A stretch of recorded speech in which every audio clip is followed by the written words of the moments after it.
9 millions de kilomètres carrés, c'est la superficie colossale que recouvre l'avancée du désert, une entité géologique dont la taille rivalise avec celle des États-Unis. Pourquoi une simple excavation en forme de demi-lune parvient-elle à stopper ce fléau là où des investissements technologiques se chiffrant en milliards de dollars ont échoué? On pourrait croire que face à une telle puissance thermique, seules des infrastructures massives en béton ou des machines futuristes pourraient offrir une résistance. Mais en réalité, la réponse réside dans une géométrie rudimentaire appliquée directement sur la terre aride. La suite devient plus complexe à mesure que l'on observe la zone de combat. La région du Sahel forme une ceinture semi-aride qui s'étire sur plus de 20 pays africains. Ici, l'existence de centaines de millions de personnes ne tient qu'à un fil ténu en raison d'un paradoxe climatique extrême. On peut remarquer que cette terre ne souffre pas d'un manque absolu de précipitations, au sens traditionnel du terme. Chaque année, le ciel libère des pluies saisonnières brèves, mais d'une violence mécanique brutale. L'eau s'abat avec une pression capable de briser des fragments de roche, mais le sol rejette systématiquement cette ressource vitale. Tout se complique encore lorsque l'on identifie le véritable adversaire de ce processus naturel. L'ennemi n'est pas le rayonnement solaire, mais la crosta terrestre elle-même. Des décennies de sécheresse prolongée et de dégradation continue ont transformé la couche superficielle en une armadura impénétrable, dont la densité égale celle de l'asphalte. On voit comment la pluie torrentielle frappe ce bouclier thermique sans jamais parvenir à s'y infiltrer. Le liquide s'écoule alors de manière effrénée à la surface, générant des inondations éclairs qui emportent les couches sédimentaires fertiles avant de s'évaporer. Le processus ne fait que prendre de la vitesse dans un cycle de destruction systématique. La chaleur intense cuit le substrat jusqu'à sa mort biologique, tandis que le ruissellement évacue les restes du sol arable. La désertification représente ici le collapso total de l'ingénierie naturelle du terrain, rendant toute régénération impossible sans intervention structurelle. Pendant de longues périodes, l'ingénierie humaine a tenté de contrer ce phénomène par la force brute et des budgets internationaux massifs. Des milliards de dollars ont été injectés pour tenter de stabiliser le front par la plantation de forêts entières. Mais ce n'est que le début d'un constat d'échec technique majeur. L'équipement et les jeunes plants ont été déployés par milliards dans l'espoir de constituer une barrière végétale permanente. Cependant, les taux de mortalité de ces organismes ont atteint 80 à 90% après seulement 2 saisons. L'erreur de calcul était fondamentale car elle ignorait la physique du support. Installer de la végétation sur une terre incapable de retenir l'humidité revient à tenter de remplir un réservoir dont le fond est percé. Peu importe la quantité de ressources investies, le résultat final est structurellement nul. Passage au niveau suivant. Il a fallu délaisser l'arrogance technologique pour revenir aux lois de la physique de base. La solution n'est pas issue de laboratoires de pointe, mais d'une manipulation géométrique précise du relief. Le projet de la Grande Muraille verte d'Afrique a radicalement modifié sa stratégie opérationnelle. Au lieu de forcer mécaniquement la croissance des arbres, l'approche se concentre désormais sur la réparation du système d'absorption. L'équipement sépare progressivement la terre pour créer des micro-bassins de rétention. La matière est prête à passer à la phase suivante de traitement sans hâte. 4 à 6 mètres de diamètre, c'est la dimension précise d'une seule fosse en demi-lune sculptée dans le sol aride. Pourquoi des millions d'agriculteurs choisissent-ils de briser une terre cuite par un soleil de plomb avec de simples outils manuels plutôt que d'utiliser des machines? On pourrait croire que des tranchées droites seraient non plus rapides à creuser pour drainer l'eau de pluie. Mais une ligne droite accélérerait l'érosion, tandis que la courbe en arc de cercle agit comme un piège hydraulique qui force le flux à ralentir jusqu'à l'arrêt complet. La forme de croissant de lune ne possède aucune fonction décorative. Placée systématiquement perpendiculairement à la pente du terrain, elle intercepte le ruissellement qui dévale la colline avec la force d'un convoi hors de contrôle. On voit comment la courbure répartit la masse liquide sur toute la largeur de la cuvette, transformant un courant destructeur en une nappe immobile. La suite devient plus complexe. D'apparence facile à concevoir, la fosse répond pourtant à des spécifications techniques rigoureuses pour garantir son efficacité. La profondeur reste volontairement faible, variant entre 20 et 40 cm seulement. L'équipement humain, réduit à une pelle et une pioche, permet de façonner cette structure en 1 heure de travail intensif. Le processus ne fait que prendre de la vitesse. L'objectif n'est pas la création d'une réserve de surface, mais l'utilisation de la gravité pour diriger l'eau vers les couches souterraines profondes, la mettant ainsi hors de portée de l'évaporation solaire. Cette technologie à coût zéro offre une capacité de déploiement à l'échelle d'un continent entier. On peut remarquer une transformation physique du paysage qui semble défier toute logique agronomique initiale. Des données issues de relevés de terrain au Niger et au Burkina Faso confirment que des zones affichant un taux de végétation de 0% retrouvent une couverture verdoyante. Tout se complique encore. Entre 40 et 60% de la surface se recouvre de flore en un intervalle de 2 à 5 ans. Là où la poussière rouge dominait, des îlots de verdure et des arbustes indigènes réapparaissent par un processus de régénération naturelle. La terre apprend à nouveau à absorber l'humidité, plutôt qu'à la laisser glisser sur sa croûte stérile. Mais ce n'est que le début. Dans cet environnement thermique extrême, la capture du liquide ne représente que la première phase d'un cycle de survie technique. Le rayonnement solaire peut subtiliser jusqu'à 90% du volume stocké dans un réservoir à ciel ouvert. Ce prélèvement naturel constitue un obstacle majeur pour la sécurité hydrique des populations locales. Les ingénieurs au Kenya ont donc inversé la logique hydraulique traditionnelle en concevant des barrages de sable. Passage au niveau suivant. Ces structures consistent en des murs de béton ou de pierre érigés à travers le lit des rivières saisonnières. À première vue, on pourrait s'attendre à la formation d'un lac de retenue classique, mais en réalité, l'ouvrage est calibré pour piéger les sédiments lourds. L'équipement sépare progressivement les particules minérales transportées par les crues, accumulant une masse de sable derrière la paroi.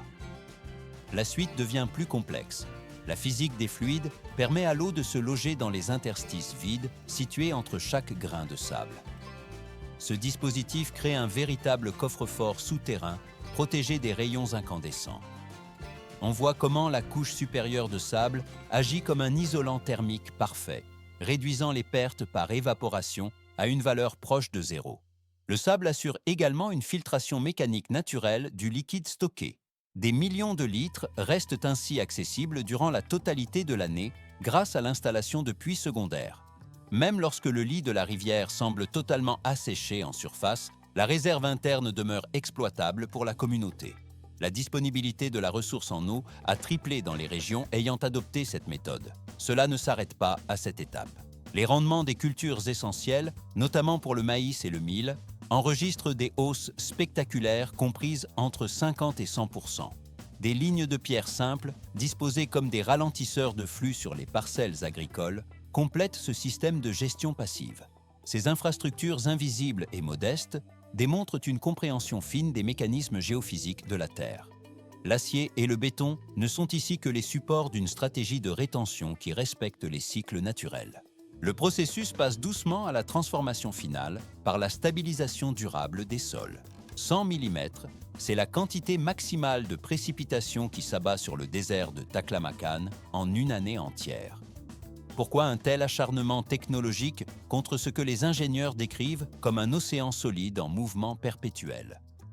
On pourrait penser que le sable est une masse inerte que l'on peut simplement contourner ou ignorer.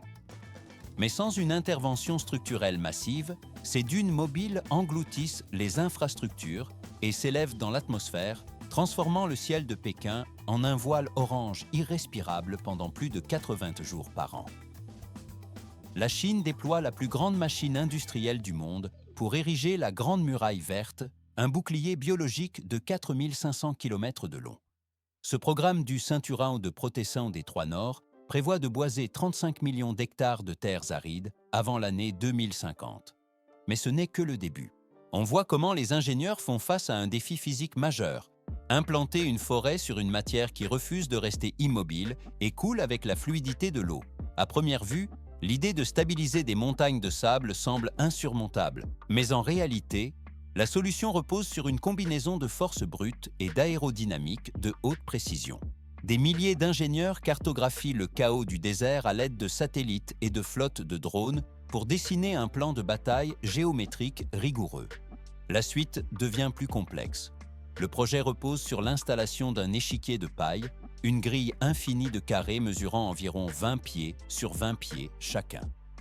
Tout se complique encore lors de la phase logistique dans ce secteur où aucune route n'existe. Des millions de tonnes de paille sont transportées vers le centre du désert, où les roues des camions lourds s'enfoncent souvent jusqu'aux essieux dans le sable meuble.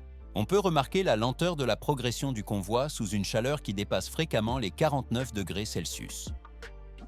Le processus ne fait que prendre de la vitesse. Un exercito de travailleurs progresse manuellement sur les versants escarpés où aucune machine lourde ne peut s'aventurer sans s'enliser. On voit comment les hommes utilisent uniquement des pelles pour disposer la paille en ligne droite parfaite, enterrant le centre des tiges pour laisser les extrémités pointées vers le ciel. La caméra glisse le long de ce paysage où le doré des dunes se transforme progressivement en un motif géométrique s'étendant jusqu'à l'horizon. Cela ne s'arrête pas à cette étape. Le relief visuel créé par cette grille n'a aucune fonction esthétique, car il sert uniquement à modifier les propriétés physiques du vent au niveau du sol. La paille verticale augmente la friction de l'air, élevant la couche limite du flux atmosphérique pour réduire sa vitesse de balayage. L'équipement sépare la force du vent de sa capacité de transport. La poussière retombe lentement et les grains de sable restent piégés à l'intérieur de ces cellules de paille, au lieu d'être emportés par les tempêtes. L'immense dune se retrouve immobilisée, enfermée dans une structure légère mais efficace qui dompte sa progression géologique. Le mouvement de la masse de sable est stoppé net par cette barrière de surface, permettant enfin de stabiliser le sol pour les plantations futures. Le métal et la main-d'œuvre ont réussi à créer une fondation solide là où tout n'était que fluidité. Le processus achève cette phase, ouvrant la voie au formage du bouclier forestier définitif. Des millions de carrés de paille ne marquent pas la fin du processus, mais constituent le bersario où commence la phase de support de vie. Cette structure géométrique en damier sert de fondation à un déploiement technique d'une précision chirurgicale. Pourquoi transformer une étendue de paille morte en un centre de soins intensifs pour la flore? On pourrait penser que la paille suffit à stopper le désert, mais sans l'introduction d'espèces vivantes, la barrière finirait par s'éroder sous les assauts constants du climat. L'ancrage biologique est la seule solution pour pérenniser la stabilisation des sols à long terme. Des foreuses mécaniques percent le centre exact de chaque cellule du quadrillage pour y introduire des spécimens végétaux. La machinerie chinoise et les interventions manuelles coordonnent leurs efforts pour planter des jeunes pousses d'espèces extrémophiles, telles que le saxaoul et le saule rouge. Mais ce n'est que le début. Ces végétaux ne sont pas des plantes ordinaires, car leur évolution les a préparés à survivre dans cet environnement hostile. On voit comment les opérateurs positionnent chaque tige avec une précision millimétrée, s'assurant que les racines atteignent les couches profondes, où le sable conserve encore une trace d'humidité et de fraîcheur. La paille, qui agissait jusqu'ici comme un bouclier contre l'érosion éolienne, entame alors son ultime acte de transformation technique. Elle se décompose progressivement sous l'action des éléments. La suite devient plus complexe. En pourrissant, les fibres sèches se transforment en une couche de matière organique dense, agissant comme un fertilisant naturel qui alimente directement le système racinaire de la jeune pousse. Ce qui n'était au départ qu'une construction inerte de paille séchée devient le catalyseur actif d'un écosystème en formation. L'équipement de forage laisse place à la croissance biologique qui s'enfonce dans les profondeurs. Les racines des arbres descendent sur plusieurs mètres, agrippant la structure interne de la dune pour transformer le sable mobile en un sol stable et cohérent. On peut remarquer comment la texture de la surface change à mesure que le réseau souterrain se densifie. Le processus ne fait que prendre de la vitesse. La couverture forestière de la Chine, qui ne représentait que 10% du territoire en 1949, a bondi pour atteindre aujourd'hui plus de 25% de la surface totale. Là où régnait auparavant le silence de la dévastation et le sifflement permanent du vent, le paysage sonore se transforme radicalement. On perçoit désormais le bruissement des feuilles qui s'entrechoquent sous la brise. Tout se complique encore lorsque l'on compare ces résultats aux autres initiatives mondiales. L'Afrique et la Chine présentent ainsi deux trajectoires technologiques et méthodologiques distinctes dans la lutte contre l'avancée des sables. Le traitement de la zone s'achève par cette stabilisation végétale, marquant le passage vers une gestion environnementale durable. 170 millions d'hectares de terres fertiles disparaissent chaque année sous l'avancée inexorable des dunes, mais cette progression peut être stoppée. Pourquoi des méthodes aussi archaïques que le creusement manuel de fossés en forme de demi-lune sont-elles encore utilisées au Sahel? On pourrait croire que seule une technologie de pointe pourrait inverser la désertification à grande échelle. Mais en réalité, cette forme spécifique de croissant est conçue pour capturer la moindre goutte d'eau de pluie, l'invitant à stagner et à s'infiltrer plutôt qu'à s'évaporer sur le sol aride. La suite devient plus complexe. En Chine, la stratégie adopte une direction opposée en utilisant une grille rigide de paille pour stabiliser le terrain. On voit comment les ouvriers enfoncent des végétaux dans le sable pour créer un quadrillage géométrique qui brise la force du vent au ras du sol. Cette technique force la matière sablonneuse à l'obéissance en fixant les particules qui, autrement, enseveliraient les infrastructures. Tout se complique encore lorsque l'on réalise que ces deux approches, bien que visuellement distinctes, partagent une logique physique fondamentale. L'équipement sépare progressivement les éléments hostiles en s'appuyant sur la gravité et la mécanique des fluides plutôt que sur des innovations complexes. La leçon qui en découle est à la fois humble et d'une efficacité redoutable pour la restauration des écosystèmes. La suite devient plus complexe. Il semble évident que des solutions de haute technologie seraient nécessaires pour soigner la planète. Mais en réalité, la compréhension des forces élémentaires comme le vent et l'eau suffit à transformer des régions entières. Qu'il s'agisse d'une pelle rouillée manœuvrée par un agriculteur dans le Sahel ou d'une opération logistique massive déployant des milliers de travailleurs dans le désert du Taklamakan, la capacité technique à refermer les cicatrices terrestres est désormais prouvée. Le processus ne fait que prendre de la vitesse. On peut remarquer sur les relevés topographiques et les images satellites comment la couleur jaune du désert recule centimètre par centimètre devant l'avancée des zones végétalisées. L'outil le plus puissant n'est pas la machine hydraulique, mais la persistance systématique de l'action humaine sur le terrain. Le relief change, les blocs de sable se fendent sous la poussée des racines et la matière organique se dépose en couches uniformes sur ce qui était autrefois un vide biologique. Cela ne s'arrête pas à cette étape de transformation paysagère.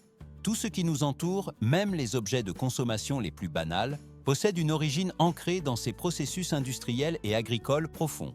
On peut par exemple observer une simple boîte de concentré de tomates ou le coulis qui recouvre une préparation culinaire standardisée. L'apparence de ces produits est familière, mais leur processus de création cache une chaîne logistique et technique dont la complexité commence dès la gestion du sol.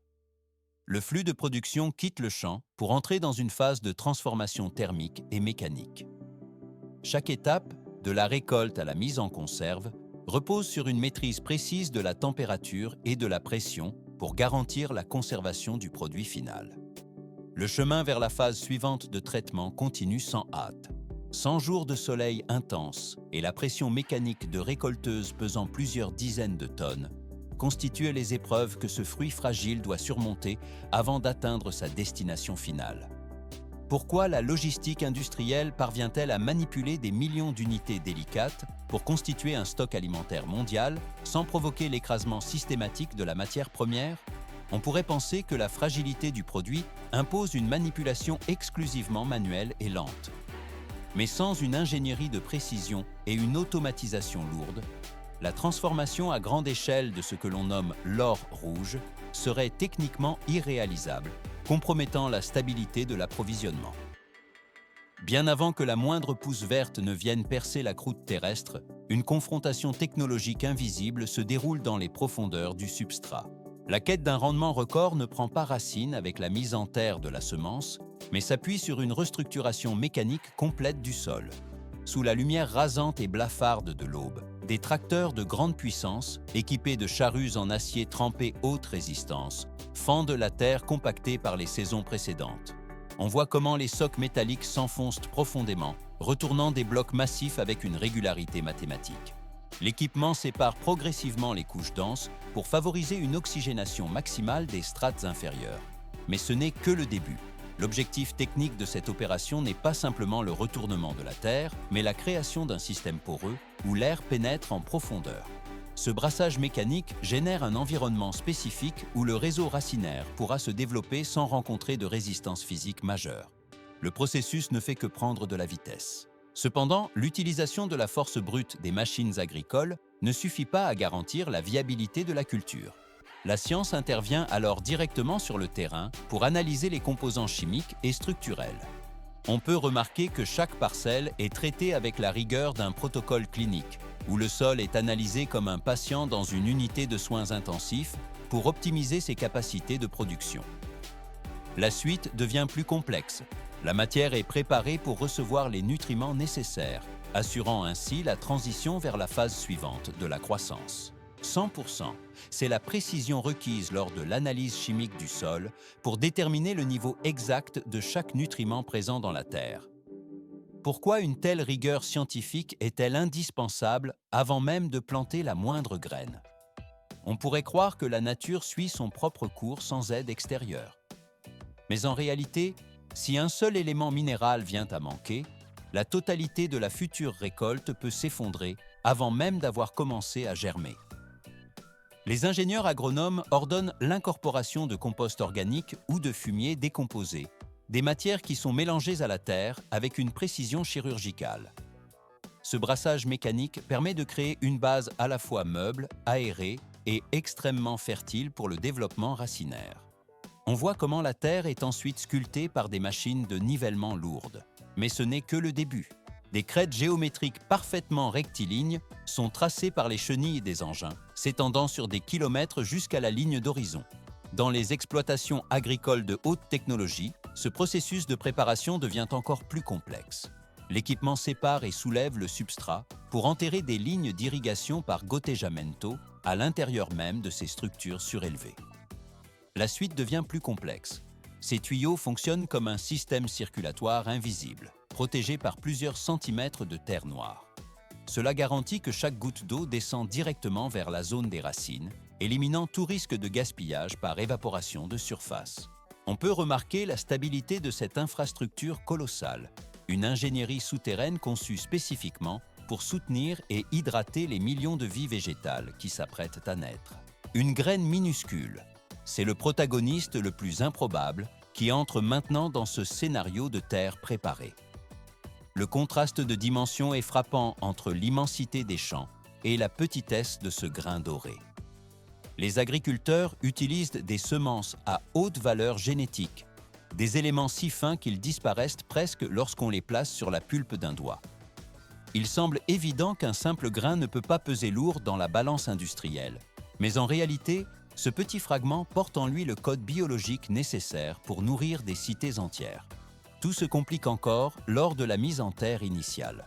Ces unités biologiques ne sont jamais dispersées au hasard sur le sol brut de la carrière agricole. On voit comment les techniciens placent les semences dans des plateaux spéciaux alvéolés, rangés à l'intérieur de serres automatisées. Ces structures massives fonctionnent comme de véritables forteresses biologiques où l'environnement est totalement isolé de l'extérieur.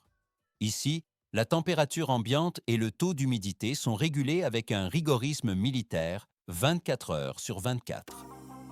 La serre agit comme une incubatrice technologique parfaite, protégeant le matériel génétique des aléas climatiques. Le processus ne fait que prendre de la vitesse sous l'effet des capteurs thermiques et des brumisateurs automatiques. En l'espace de seulement 7 jours, la vie explose littéralement à travers la surface du substrat. Des petits bourgeons percent la couche protectrice, marquant la fin de la période de dormance. Le processus achève cette phase de germination contrôlée, ouvrant la voie au développement des jeunes pousses. 15 à 20 cm d'alture, c'est la taille précise que doivent atteindre les jeunes pousses avant que les tiges ne soient considérées comme suffisamment robustes pour affronter l'extérieur. Pourquoi ce moment précis est-il désigné comme l'opération de transplante à haut risque? Une transplantation prématurée briserait des racines encore fragiles, tandis qu'un retard condamnerait la plante à l'étouffement dans son bac initial. C'est pour cette raison que les équipes d'intervention sélectionnent la fraîcheur de l'aube pour entamer le processus. On voit comment les armées de travailleurs manuels ou les bras mécaniques des repiqueuses automatisées extraient les plants pour les transférer vers le sol du champ ouvert.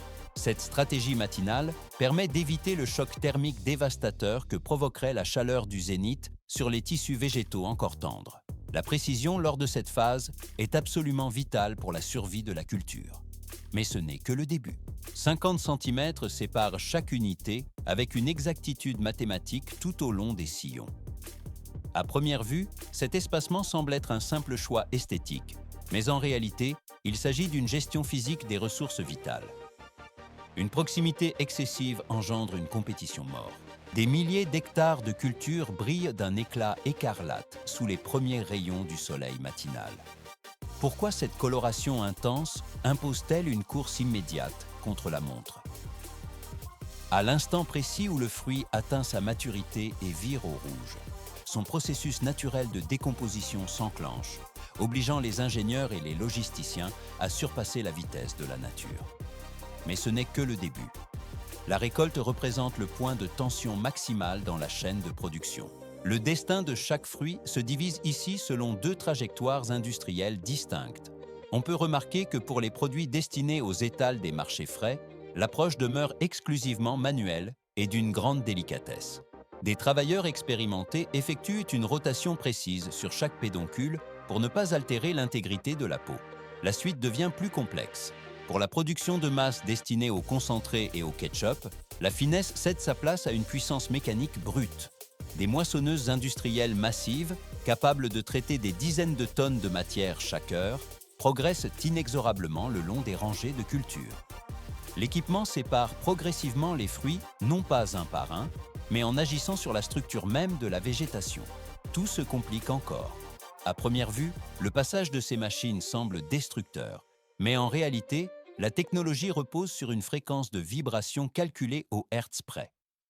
Les secoueurs mécaniques font osciller la vigne avec une telle précision que seuls les fruits mûrs se détachent pour retomber sur des tapis roulants en mouvement, tandis que les plants encore verts restent intacts au sol. On voit comment les convoyeurs acheminent le flux continu vers les trémies de stockage. Le processus ne fait que prendre de la vitesse. Une fois la collecte terminée, les cargaisons sont immédiatement recouvertes pour être isolées des éléments extérieurs. La chaleur excessive constitue l'ennemi principal des techniciens de surface. Si la température interne du fruit dépasse un seuil critique, les tissus cellulaires s'effondrent et transforment la cargaison en une purée inutilisable, avant même d'atteindre le site de transformation. Passage au niveau suivant. Des camions transportant des centaines de tonnes de cette matière première accélèrent sur les axes routiers avec une priorité absolue. Car sans un transport rapide en moins de quelques heures, la dégradation biochimique rendrait la charge impropre aux standards de qualité. L'usine de transformation fonctionne en flux tendu et ne tolère aucun temps mort dans l'approvisionnement. Cela ne s'arrête pas à cette étape. À l'arrivée sur le site industriel, le chaos organique des champs rencontre la structure rigide des installations en acier inoxydable. Les conducteurs manœuvrent pour déverser des tonnes de fruits directement dans d'immenses canaux d'eau courante. On peut remarquer comment le courant hydraulique commence déjà à trier et à nettoyer les unités. La suite devient plus complexe. À partir de cet instant précis, l'intervention humaine directe est totalement éliminée du processus. Les systèmes automatisés et les bras mécaniques prennent le relais pour diriger la matière à travers les différentes étapes de lavage et de tri. Le métal se substitue aux mains pour garantir une cadence industrielle constante. Le flux de matière s'en va plus loin le long de la chaîne. Des dizaines de brosses rotatives industrielles entrent en contact avec la récolte pour éliminer les résidus de terre, les pierres et les débris végétaux. Pourquoi l'étape de nettoyage mécanique est-elle si vigoureuse avant même que le tri ne commence? On pourrait penser qu'un simple rinçage suffirait à préparer les fruits. Mais sans cette action abrasive contrôlée, les impuretés s'incrusteraient dans les machines de précision situées en aval de la chaîne. Ce qui émerge de ce tunnel de lavage continu est un flux massif de sphères rouges et brillantes. Mais ce n'est que le début. La suite devient plus complexe car toutes les unités ne répondent pas aux standards de qualité requis. À première vue, chaque fruit semble identique sous la lumière artificielle. Mais en réalité, la technologie doit ici surpasser les capacités de vision de l'œil humain pour garantir l'homogénéité du produit final. Des scanners optiques à laser balaient chaque tomate qui circule sur le tapis roulant à une vitesse de plusieurs mètres par seconde. L'équipement sépare progressivement les éléments, 100% de destruction de la structure originelle du fruit. C'est ce qui se produit lorsque les tomates entrent dans les broyeurs industriels à haute puissance. Pourquoi les ingénieurs imposent-ils un traitement aussi radical à une matière première pourtant sélectionnée avec soin? On pourrait supposer qu'une découpe simple suffirait à la transformation. Mais en réalité, le passage forcé à travers des tamis métalliques d'une finesse extrême permet d'isoler les composants indésirables comme les graines et les fibres ligneuses de la peau. Le résultat se manifeste sous la forme d'un liquide dense dont la texture visqueuse et le profil aromatique intense s'écoulent dans les conduits en acier inoxydable. Mais ce n'est que le début. La suite devient plus complexe avec l'étape de cuisson dont les paramètres varient selon la destination du produit final. Pour obtenir un concentré de haute densité, les techniciens retirent l'excédent d'eau par un processus d'évaporation sous vide à basse pression. Cette méthode spécifique empêche le produit de brûler au contact de la chaleur, transformant le jus fluide en une pâte à la viscosité élevée. On peut remarquer comment la vapeur s'échappe des unités thermiques, tandis qu'une odeur massive de tomates cuites sature l'atmosphère de cette section de l'usine. Tout se complique encore lors du passage vers l'étape de conservation. Le produit atteint désormais un standard de pureté idéal, mais sa stabilité chimique demeure précaire face aux agents extérieurs. L'oxygène atmosphérique et les micro-organismes constituent des menaces capables d'altérer la charge entière en quelques dizaines de minutes seulement. C'est pourquoi une course contre la montre s'engage pour le transfert vers l'unité de conditionnement. La pâte ou la sauce, dont la température est maintenue à un niveau élevé pour garantir la sécurité sanitaire, circule à travers un réseau de tubulures stériles. Le processus ne fait que prendre de la vitesse à l'approche de la zone de remplissage. Ici, le bruit des machines devient rythmique et la cadence s'accélère brutalement. Des bras articulés automatisés et des bus de dosage à haute précision injectent la matière dans des centaines de récipients chaque minute. On voit comment les boîtes métalliques, les flacons de verre ou les sachets souples défilent sur les convoyeurs à une vélocité telle que l'œil humain ne perçoit plus que des reflets argentés en mouvement continu. L'équipement sépare chaque unité avec une synchronisation parfaite avant l'étape critique de l'obturation. L'étanchéité absolue est garantie par un scellage hermétique immédiat qui intervient juste après l'injection du produit. C'est le moment précis où le vieillissement de la matière s'interrompt de manière artificielle. En verrouillant la boîte, l'installation industrielle isole la saveur et la fraîcheur contre les dégradations environnementales pour plusieurs années de stockage. Passage au niveau suivant, avec la stabilisation thermique finale des emballages scellés. Les récipients transitent ensuite dans de longs tunnels de refroidissement où des jets d'eau abaissent progressivement la température interne. Le traitement ultérieur ne fera que renforcer sa qualité et sa longévité. 2 millions de caractères d'identification, de numéros de lot et de date de production sont imprimés avec une précision millimétrée sur la surface de chaque unité. On peut remarquer comment les têtes d'impression à jet d'encre marquent le métal à une cadence effrénée alors que les contenants défilent sur le convoyeur. Mais ce n'est que le début. Des bras articulés de robots palettiseurs s'activent avec une fluidité mécanique pour empiler les boîtes en colonnes parfaitement verticales sur les plateaux de transport. Pourquoi une telle rigueur dans l'alignement des caisses avant l'expédition? La stabilité de ces tours de métal est cruciale pour le transport longue distance. Un seul décalage de quelques millimètres pourrait provoquer l'effondrement de la cargaison sous l'effet des vibrations. En réalité, cette configuration géométrique optimise l'espace dans les remorques des camions de distribution. L'équipement sépare progressivement les produits finis vers la zone de chargement, où les mâts des chariots élévateurs montent et descendent dans un sifflement hydraulique constant. À première vue, on ne voit qu'une immense structure d'acier, des capteurs à balayage laser et des machines imposantes, mais en réalité, tout cet arsenal technologique sert un unique fruit biologique. Ce dernier a commencé son cycle de vie avec une dimension inférieure à celle d'une tête d'épingle dans les champs de culture. La suite devient plus complexe. Des millions de boîtes métalliques entament désormais un voyage à travers les océans et les réseaux routiers mondiaux pour atteindre les centres de stockage domestiques. On voit comment la logistique moderne coordonne ce flux incessant de marchandises. Le contenu d'une simple boîte de concentré de tomates représente l'aboutissement de plusieurs mois de lutte technique contre les aléas climatiques. Le processus ne fait que prendre de la vitesse. L'ingénierie moderne applique une précision absolue pour transformer la matière première en un produit stable et durable.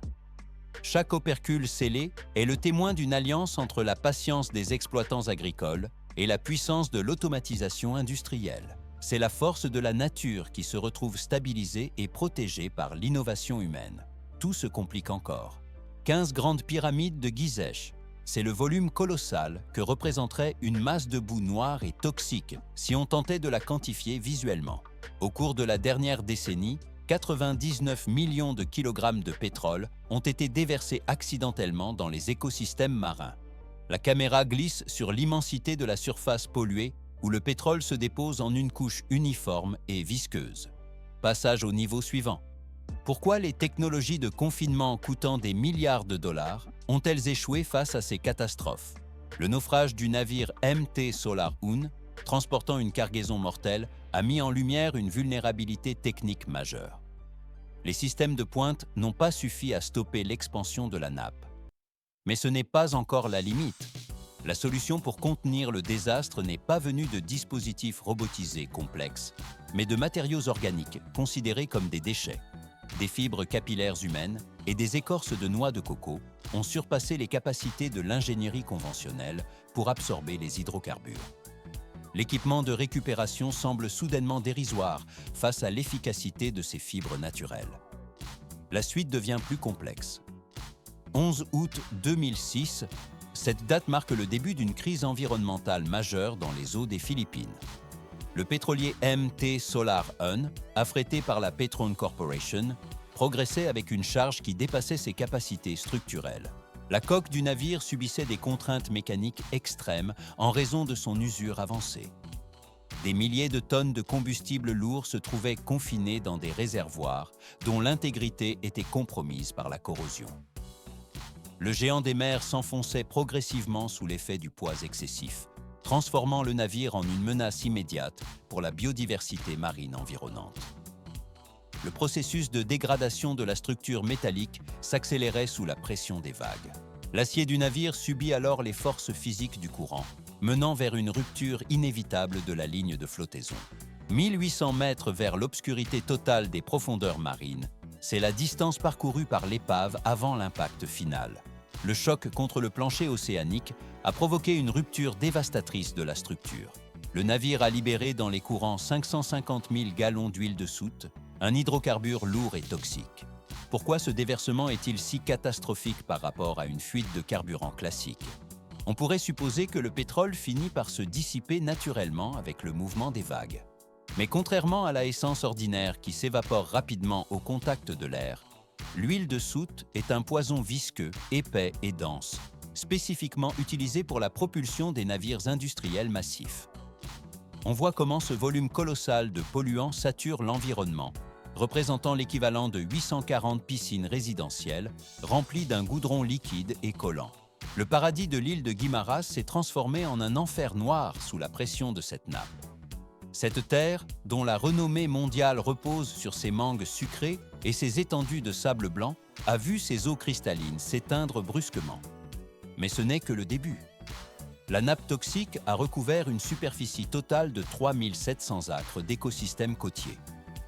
Les forêts de mangroves, qui constituent des pouponnières vitales pour la biodiversité marine, ont été littéralement étouffées par la mélasse. On peut remarquer les récifs coralliens, dont la croissance a nécessité plusieurs siècles, se transformer en blocs de pierre noire en l'espace d'une seule nuit. Le désastre a frappé directement le cœur de l'économie de la région. 20 000 pêcheurs se sont réveillés sans aucune source de revenus ni perspective de travail. La pollution de l'eau a atteint des niveaux tels que toute activité de pêche a été strictement interdite par les autorités. La suite devient plus complexe. Des familles entières ont tout perdu dans la catastrophe et de nombreux enfants ont été contraints de quitter l'école car les ressources financières manquaient cruellement. Le tourisme, qui générait habituellement des milliards de pesos pour l'archipel, s'est évaporé instantanément.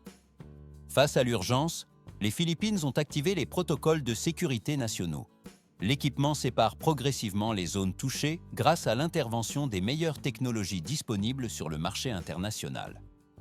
Les autorités ont déployé des barrages flottants de confinement, des navires équipés d'écumeurs mécaniques et des tonnes d'absorbants industriels. Tout se complique encore. À première vue, cette mobilisation ressemblait à une armée technologique parfaitement préparée pour une guerre environnementale, mais en réalité, un obstacle technique majeur a paralysé les opérations. L'huile de soute a résisté à l'efficacité de ces dispositifs avancés à cause de sa densité extrême. Elle ne se contentait pas de flotter en surface de manière uniforme. Le produit s'agglutinait en masse compacte, se collait aux formations rocheuses et pénétrait profondément dans les sédiments sableux. On voit comment le pétrole passait systématiquement sous les barrières de rétention sous l'effet des courants. Les machines occidentales, initialement conçues pour traiter des huiles plus légères, sont devenues inopérantes face à cette consistance. Le processus de nettoyage s'est alors heurté à une impasse technique sévère.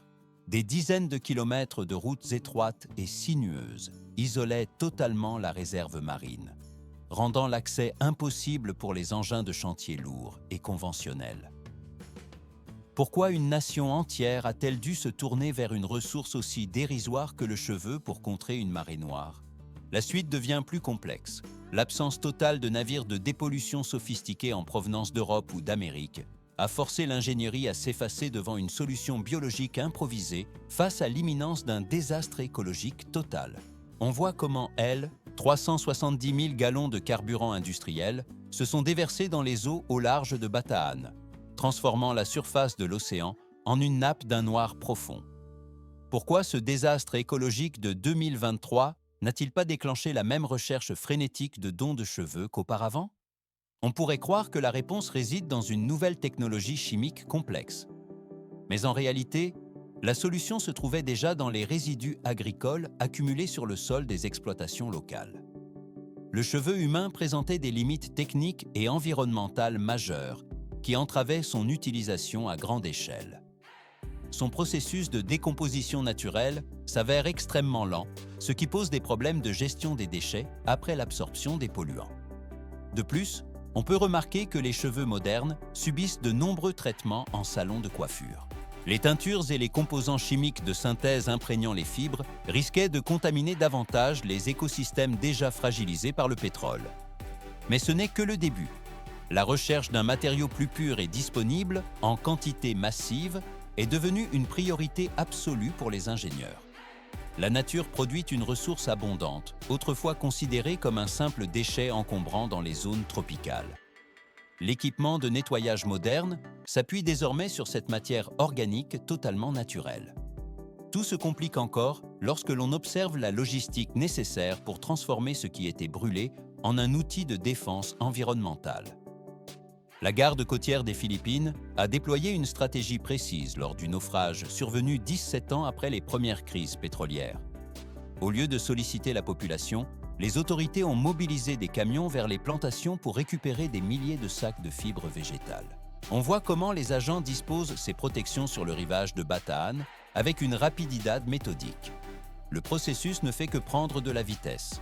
Il semble facile d'ignorer une simple coque de fruits, mais en réalité, la fibre de coco possède des propriétés physiques d'absorption exceptionnelles.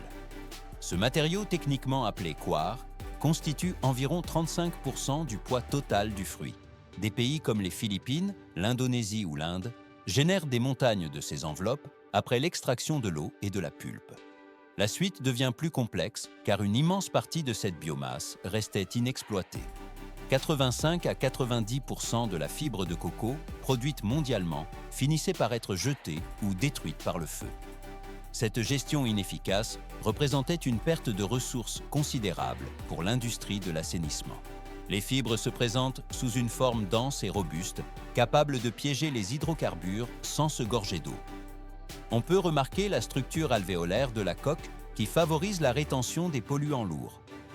L'industrie avait pourtant ignoré les indices fournis par les cycles naturels de ces régions productrices pendant des décennies. La casca, traitée comme un déchet inutile, s'est révélée être une barrière physique plus efficace et plus écologique que les cheveux traités chimiquement.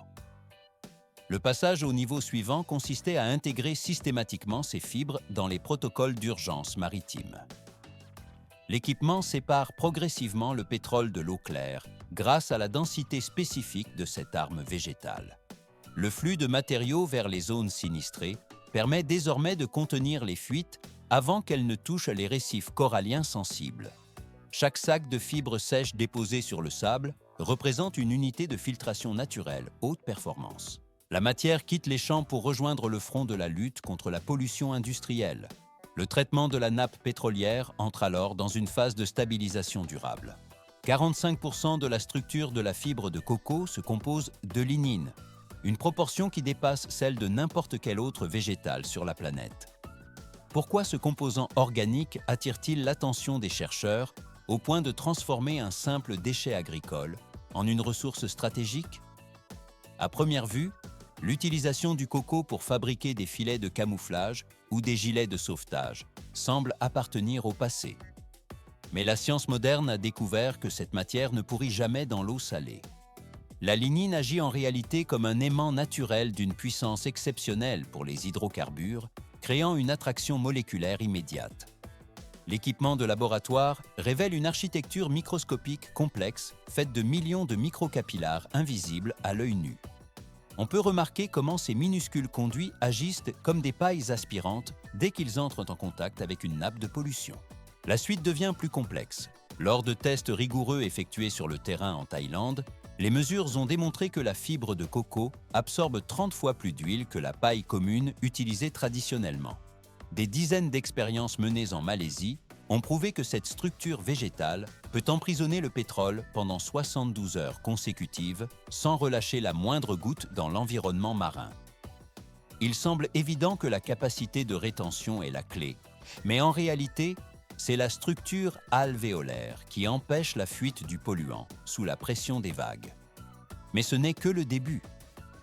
Le processus opérationnel est d'une efficacité chirurgicale. On déploie la fibre sur la zone du déversement, elle sature instantanément sa capacité de stockage, puis la barrière est récupérée mécaniquement. L'huile extraite par simple pression peut ensuite être redirigée vers des centres de recyclage, alors que la fibre initiale est réutilisée pour un nouveau cycle de nettoyage. Le processus ne fait que prendre de la vitesse. Lorsqu'elle atteint enfin son point d'usure terminal, la matière organique ne devient pas un déchet, mais se transforme en engrais naturel ou en biocombustible performant. On voit comment ce cycle fermé élimine totalement la création de microplastiques, contrairement aux barrières synthétiques pétrochimiques qui polluent l'eau lors de leur dégradation. Tout se complique encore lorsque l'on compare les coûts de production à grande échelle. Cette solution biologique s'avère 20 à 30 fois moins coûteuse que les dispositifs de protection en plastique, provoquant un basculement économique brutal dans les pays producteurs. Le prix de la fibre de coco a triplé sur les marchés internationaux, incitant à la construction immédiate d'usines spécialisées uniquement dans la confection de ces barrières environnementales. On peut remarquer le passage d'une gestion de déchets encombrants à une industrie de haute précision. L'Organisation des Nations Unies a officiellement classé la fibre de coco comme l'absorbant biodégradable le plus efficace actuellement, à la disposition de l'humanité, pour la lutte contre les marées noires. Cela ne s'arrête pas à cette étape. Pendant que les agriculteurs déploient ces solutions naturelles pour sauvegarder les écosystèmes océaniques, les laboratoires de recherche les plus coûteux au monde tentent de reproduire synthétiquement ces performances. Le traitement ultérieur des zones sinistrées repose désormais sur cette technologie végétale robuste et durable. Millions de dollars et des années de recherche intensive ont été investis par le Laboratoire national d'Argonne pour mettre au point l'oléosponge. Pourquoi consacrer autant de ressources à un simple bloc de polymère? On pourrait croire qu'une éponge standard suffirait à absorber les polluants en surface. Mais en réalité, cette prouesse de l'ingénierie chimique utilise un procédé complexe nommé synthèse d'infiltration séquentielle pour recouvrir une structure de polyuréthane avec des molécules spécifiques attirant les hydrocarbures. Cette technologie de pointe permet à l'éponge d'absorber une quantité de pétrole représentant 90 fois son propre poids initial. On peut remarquer comment la structure capture le liquide visqueux tout en rejetant l'eau. Mais ce n'est que le début des difficultés. La complexité de sa fabrication et son coût de production extrêmement élevé rendent son déploiement massif quasiment impossible lors d'une urgence soudaine sur une île isolée. Des ingénieurs du célèbre Massachusetts Institute of Technology ont imaginé une solution radicalement différente avec le projet Seaswarm. Ce robot futuriste fonctionne grâce à l'énergie solaire captée par ses panneaux supérieurs. Il utilise une courroie transporteuse recouverte de nanophiles pour lécher littéralement la nappe de pétrole à la surface de l'onde. L'équipement sépare progressivement le polluant de l'élément liquide, promettant une autonomie de plusieurs semaines sans intervention humaine. 10 années se sont écoulées depuis cette annonce, et pourtant, ces machines n'ont été déployées lors d'aucun sinistre majeur à travers le globe. La suite devient plus complexe car la réalité des environnements marins est implacable. La technologie développée en laboratoire s'avère bien trop fragile pour résister à la brutalité et à la corrosion de l'océan ouvert. Le passage au niveau suivant a nécessité une approche plus physique. Au Canada, le choix s'est porté sur la force brute plutôt que sur la miniaturisation extrême. L'entreprise Extreme Spill Technology a conçu des navires massifs qui ressemblent à de véritables chars de combat flottants. On voit comment ces imposantes structures d'acier affrontent des vagues de 3 mètres de hauteur et des vents violents. Tout se complique encore lorsque les conditions météorologiques forcent les embarcations conventionnelles à regagner le port de toute urgence. 9 500 000 $ ont été déboursés par le gouvernement canadien pour acquérir une flotte complète de ces intercepteurs. L'efficacité est au rendez-vous, mais le coût financier demeure astronomique pour une gestion à l'échelle planétaire. On peut observer ici un contraste saisissant entre ces navires de plusieurs millions de dollars, les éponges issues de la nanotechnologie et la simple fibre de noix de coco. Cette dernière ne coûte que quelques centimes et pousse naturellement sur les arbres, offrant une leçon d'humilité à la haute technologie. La Norvège a cependant choisi de ne dépendre ni de la chance fortuite, ni uniquement des ressources naturelles brutes pour protéger ses côtes. Ce pays, réputé pour sa richesse et ses engagements écologiques, pratique une méthode qui pourrait sembler totalement insensée à première vue. Chaque année, sous une surveillance gouvernementale extrêmement stricte, les autorités déversent volontairement du pétrole brut dans les eaux glacées du Nord. Pourquoi les Norvégiens prendraient-ils le risque de polluer délibérément leur propre environnement maritime ? La réponse réside dans la structure même de leur économie nationale. 30% du budget global du gouvernement proviennent directement de l'exploitation de l'or noir. Les dirigeants savent pertinemment qu'une seule erreur technique ou humaine pourrait anéantir leur prospérité économique. Tout se prépare lors de ces manœuvres grandeur nature qu'ils nomment « exercice pétrole sur l'eau ». Le processus ne fait que prendre de la vitesse lors de ces simulations réelles, où les équipes testent la résistance des barrages et l'efficacité des récupérateurs. La caméra glisse le long des vagues sombres où le pétrole est contenu par des barrières flottantes. Cela ne s'arrête pas à cette étape de confinement, car chaque seconde compte pour éviter la dispersion du brut vers les zones sensibles.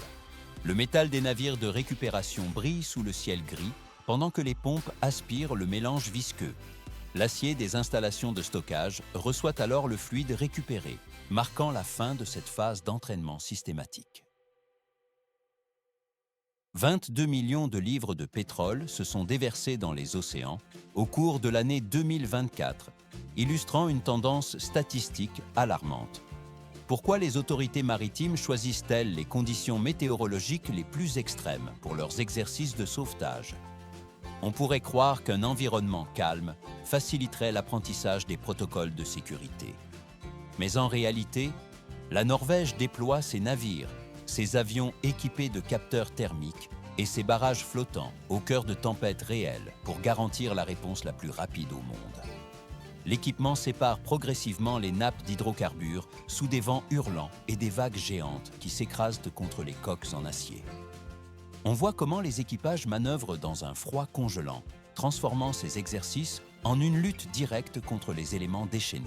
Même les ingénieurs de la NASA participent à ces sessions pour mettre à l'épreuve leurs capteurs spatiaux de haute précision dans le pire scénario possible. Mais ce n'est que le début. Les navires de transport modernes augmentent sans cesse leur capacité de charge, ce qui aggrave les risques structurels lors des collisions. Une tempête tropicale actuelle affiche une puissance supérieure de 15 à 20% par rapport aux décennies précédentes, une force capable de briser net la structure d'un cargo de dernière génération. On peut remarquer que l'industrie investit des milliards de dollars dans des promesses technologiques, impliquant la nanotechnologie et des systèmes robotisés autonomes. La suite devient plus complexe. 20 à 30% seulement du pétrole déversé en mer sont véritablement récupérés par les unités d'épuration de surface. Le volume restant ne disparaît pas par miracle. Il entame une descente inexorable vers les profondeurs abyssales. La matière se dépose en couches uniformes dans la vase du fond océanique, créant une accumulation invisible à l'œil nu. Ce pétrole s'y dissimule pendant 10, 20 ou même 40 années consécutives, agissant comme une charge toxique à retardement pour l'écosystème. Pourquoi un récif de corail met-il 2 décennies entières pour entamer une phase de récupération après une contamination? Le processus de dégradation naturelle est extrêmement lent sous la pression des profondeurs. Il est même incertain que la vie marine puisse un jour reprendre son état d'origine après un tel choc chimique. Tout se complique encore. Des zones mortes totalement dépourvues de poissons sont apparues au large de la Thaïlande, là où l'oxygène ne suffit plus à maintenir la vie. Au Brésil, des milliers de tortues juvéniles ont péri suite à l'apparition de plaques de pétrole d'origine indéterminée sur les zones de nidification. L'équipement de surveillance enregistre ces données, mais l'océan conserve la trace physique de chaque incident majeur. On peut remarquer comment ces polluants s'incorporent durablement à la chaîne sédimentaire terrestre. 15 pyramides de pétrole brut représenteraient le volume total qui étouffe actuellement les ressources de la planète si on les empilait. L'histoire du pétrolier M.T. Solar. 1. A démontré de manière irréversible que les conséquences d'une erreur humaine ou technique se répercutent sur toutes les espèces vivantes, sans distinction. Le processus de surveillance continue d'évoluer pour tenter de contrer cette dégradation environnementale persistante. La matière toxique reste ainsi piégée dans les courants sous-marins, passant à un stade de stagnation prolongée. Le traitement ultérieur des zones touchées ne fera que renforcer la nécessité d'une vigilance technique absolue. Le flux des données environnementales part plus loin le long de la chaîne de surveillance mondiale. Des dizaines de milliers d'hectares de terres fertiles disparaissent chaque année sous l'avancée inexorable du désert, anéantissant les écosystèmes et les moyens de subsistance de populations entières. Pourquoi la technologie humaine la plus avancée échoue-t-elle souvent là où des solutions organiques réussissent? On pourrait penser que des barrages de béton ou des barrières mécaniques suffiraient à stopper l'érosion. Mais en réalité, face à la puissance brute des éléments, ce sont des composants naturels autrefois jugés insignifiants qui offrent la protection la plus efficace contre les catastrophes industrielles et climatiques. La fibre de coco, traitée comme un déchet agricole durant des décennies, se transforme désormais en un bouclier structurel capable de stabiliser les sols et de filtrer les polluants. On voit comment les résidus organiques agissent comme des barrières physiques plus résilientes que les alliages métalliques. Le processus ne fait que prendre de la vitesse. Les cheveux humains, collectés et tressés en réseaux denses, parviennent à absorber les hydrocarbures et à préserver la vie marine avec une efficacité qu'aucune machine ne peut égaler. Le métal et le béton s'inclinent devant la biologie lorsque le progrès industriel endommage l'environnement. La suite devient plus complexe. L'équipement technologique lourd ne constitue plus l'unique solution, car l'ingénierie moderne se tourne vers la biomasse pour réparer les dommages structurels causés à la Terre. On peut remarquer que la guérison provient directement des ressources renouvelables, imposant une nouvelle logique de production où l'industrie collabore avec les systèmes naturels. Le Sahara n'est pas uniquement une étendue de sable statique, mais une machine de broyage géologique active qui progresse vers le sud. Ce mouvement massif dévore les terres arables et dévaste la végétation sur son passage. Des murs de béton coûtant des milliards de dollars ont été érigés pour freiner cette avancée, mais les structures rigides finissent par céder sous la pression des dunes. Tout se complique encore. Le Tchad a engagé un investissement final de 7 millions de dollars pour introduire un agent biologique spécifique au cœur de cette zone critique. Pourquoi une créature officiellement déclarée éteinte depuis 30 ans a-t-elle été transportée comme une cargaison militaire stratégique? On pourrait croire que le déploiement de technologies de pointe serait plus efficace. Pourtant, ce fantôme biologique a réussi là où les infrastructures modernes ont échoué, car son interaction avec l'écosystème recrée une dynamique de vie que le béton ne peut simuler. Passage au niveau suivant. Le territoire tchadien est colossal, représentant une superficie supérieure à la somme des États du Texas et de la Californie. L'équipement sépare progressivement les zones de vie des zones de mort. 60% de cette nation est déjà considérée comme géologiquement morte, recouverte par les dunes escaldantes du désert du Sahara. Les températures à la surface y sont les plus élevées enregistrées sur la planète, créant un environnement où la moindre empreinte biologique peut déclencher une réaction en chaîne pour la restauration du sol. L'équipement de surveillance enregistre des variations thermiques extrêmes alors que les sables continuent leur progression. La suite devient plus complexe avec la mise en œuvre de cette mission audacieuse. La matière et l'effort humain convergent vers cette zone de transition climatique. Le processus achève cette phase, ouvrant la voie au formage d'un nouvel équilibre environnemental. 30% de la surface totale du pays se trouve désormais au bord d'un gouffre environnemental, menaçant de se désintégrer en une poussière totalement stérile. Pourquoi cette portion spécifique du territoire est-elle en train de s'effondrer malgré les interventions humaines? On pourrait croire qu'une gestion de crise standard suffirait à stabiliser le terrain, mais en réalité, le processus de désertification avance de manière irréversible sous l'effet d'un assèchement extrême. Le sol craquelle sous les pas en imitant la texture d'écailles de poissons desséchés, fournissant la preuve physique que l'humidité a été drainée jusqu'à la dernière molécule par une chaleur constante. Mais ce n'est que le début. Les anciens cours d'eau, qui circulaient autrefois avec une puissance hydraulique constante, ne sont plus aujourd'hui que des cicatrices sombres marquant la topographie. Le lac Tchad illustre cette dégradation systémique, lui qui servait de source vitale pour des millions d'individus et qui a subi une réduction drastique pour n'atteindre qu'un dixième de sa superficie initiale, recensée dans les années 1960. La suite devient plus complexe. On voit comment les ingénieurs ont déployé des moyens colossaux pour contrer ce phénomène. Ils ont activé des pompes à haute pression pour extraire l'eau des aquifères profonds, utilisé des machines agricoles lourdes pour l'ensemencement mécanique et érigé des barrières artificielles destinées à briser la force cinétique du vent. Cependant, chaque structure humaine a fini par céder face à la pression atmosphérique et thermique de la nature. Le Sahara poursuit sa progression linéaire, agissant comme un broyeur industriel géant qui pulvérise tout sur son passage. Tout se complique encore. C'est dans ce contexte de dévastation géologique que les spécialistes ont réalisé qu'une approche basée uniquement sur la mécanique lourde resterait inefficace.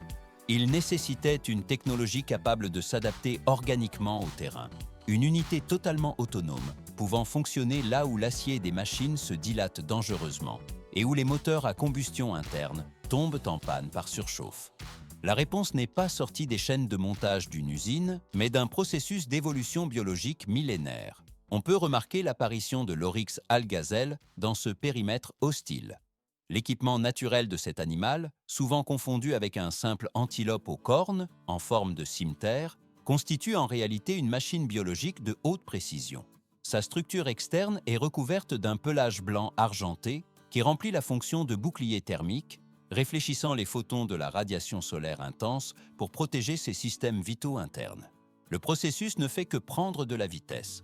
Alors que la majorité des organismes mammifères subiraient un choc thermique fatal en tentant de réguler leur température, l'oryx dispose d'un mécanisme de régulation interne dont l'efficacité égale les systèmes de refroidissement les plus avancés. On voit comment il réagit sous un soleil de 46 degrés Celsius sans émettre la moindre goutte de transpiration. Au lieu de dissiper de l'eau par évaporation, il élève volontairement sa température corporelle pour fonctionner à des niveaux de chaleur interne qui neutraliseraient n'importe quel autre être vivant, garantissant ainsi la conservation totale de ses fluides. L'appareil locomoteur de l'animal ne dépend d'aucune infrastructure routière. Ses sabots larges agissent comme des outils de terrassement pour la stabilisation sur le sable meuble, tandis que ses conduits nasaux fonctionnent comme des capteurs biochimiques. L'équipement sépare progressivement les couches de sédiments, alors que l'animal cherche des racines et des tubercules enfouis profondément, lesquels constituent les uniques réservoirs d'humidité dans une zone où toute autre forme de vie est absente. Néanmoins, cette merveille de technologie biologique rencontre des limites structurelles imprévues. 200 kg, c'est le poids moyen d'un oryx, une masse biologique qui a pourtant totalement disparu du paysage naturel sous la pression combinée d'une chasse incessante pour ses cornes et d'une expansion agricole dévorante. En l'an 2000, l'Union internationale pour la conservation de la nature a officiellement classé cette espèce comme éteinte à l'état sauvage. Pourquoi la disparition d'un seul animal a-t-elle provoqué l'effondrement d'un écosystème entier? On pourrait penser que le sable progresse de manière inévitable dans le Sahara.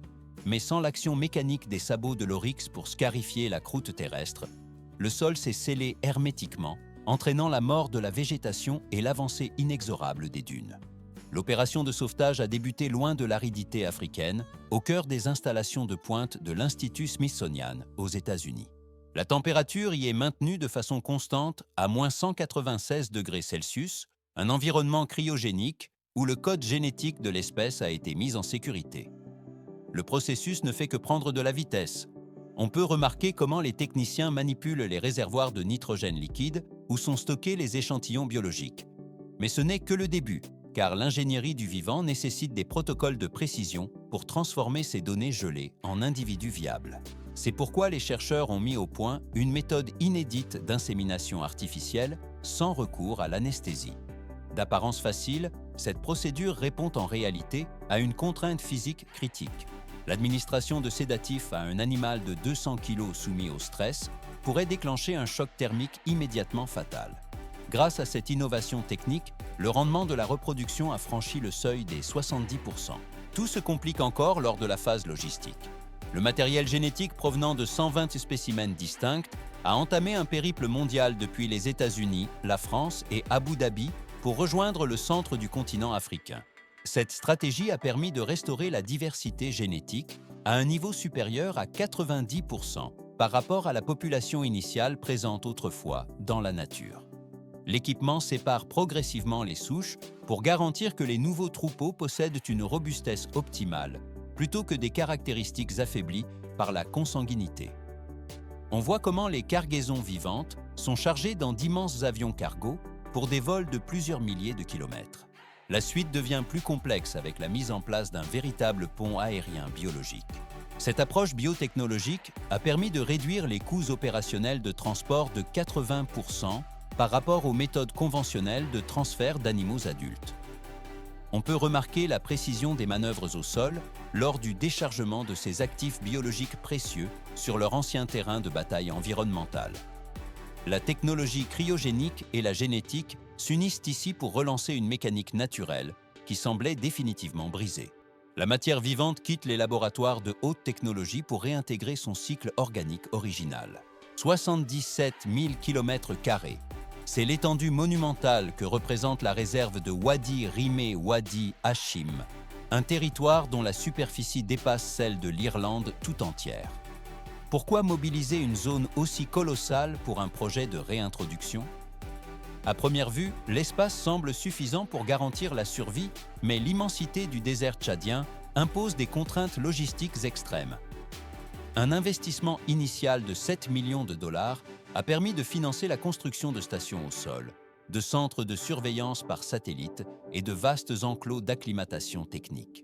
21 oryx ont atterri sur le sol du Tchad au cours du mois de mars 2016, marquant le début opérationnel de la mission. Chaque spécimen fonctionne comme une unité de données précieuse, portant un collier émetteur de haute précision dont la valeur unitaire dépasse 2000 $.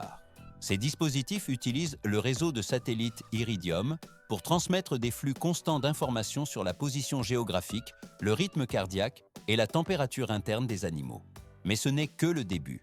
On voit comment les ingénieurs analysent les relevés alors que le climat saharien commence à saturer les systèmes. La suite devient plus complexe. 6 mois après l'arrivée du groupe, la naissance du premier jeune oryx a généré une phase de succès apparent, mais les indicateurs sont rapidement passés au rouge.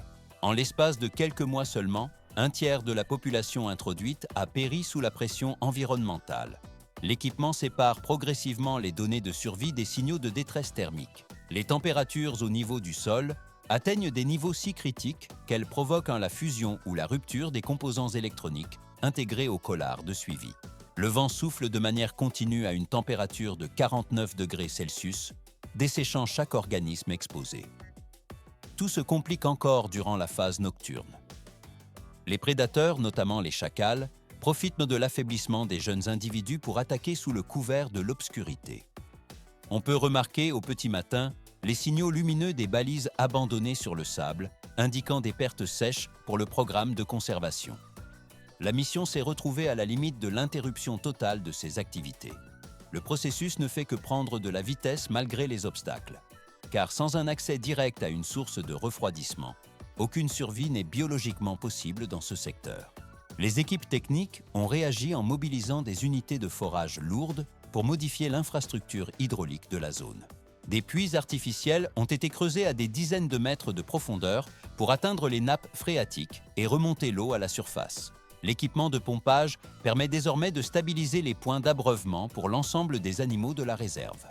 Le flux de ressources vitales se stabilise progressivement à travers les stations de distribution. Le processus achève cette phase, ouvrant la voie au formage d'une population durable dans le désert. 90%, c'est le taux de survie impressionnant que les troupeaux d'oryx ont fini par atteindre après une phase d'adaptation rigoureuse. Pourquoi ces animaux ont-ils été déplacés vers une zone d'opération située plus au sud, là où la végétation parvenait encore à résister à l'aridité?